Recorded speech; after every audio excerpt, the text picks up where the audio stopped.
আগুন ধরে গেছে।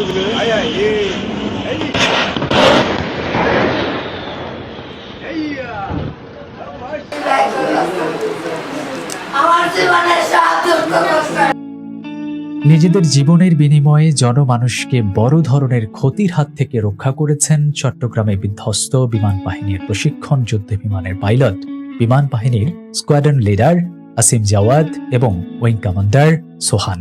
বৃহস্পতিবার 10:25 দিকে চট্টগ্রাম বন্দরের পতেঙ্গা কন্টেইনার টার্মিনাল এলাকায় কর্ণফুলী নদীতে বিমান বাহিনীর ইয়াগ 130 প্রশিক্ষণ যুদ্ধ বিমান দুর্ঘটনায় পতিত হয়। এর আগে যান্ত্রিক ত্রুটিতে বিমানটিতে আগুন ধরে যায়। সে সময় বড় ধরনের ক্ষতি এড়াতে বিমানবন্দরের আশেপাশের ঘনবসতিপূর্ণ এলাকা থেকে বিমানটিকে জনবিরল এলাকায় নিয়ে যায় দুই পাইলট।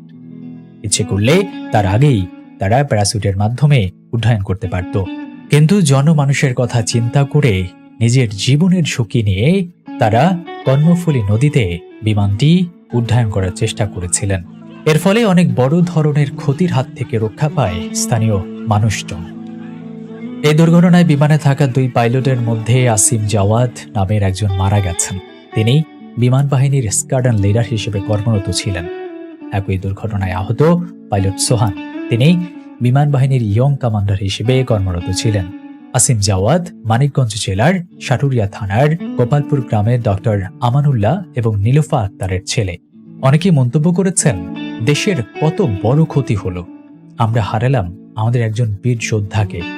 একজন স্কোয়াড লিডার বানাতে আমাদের বছরকে বছর লেগে যায়, সেখানে মাত্র কয়েক সেকেন্ডের মধ্যেই হারিয়ে গেল একজন যোদ্ধা।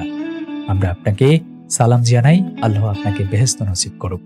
এমন অনেক মন্তব্যেই শ্রদ্ধা জানাচ্ছেন সাধারণ জনগণ।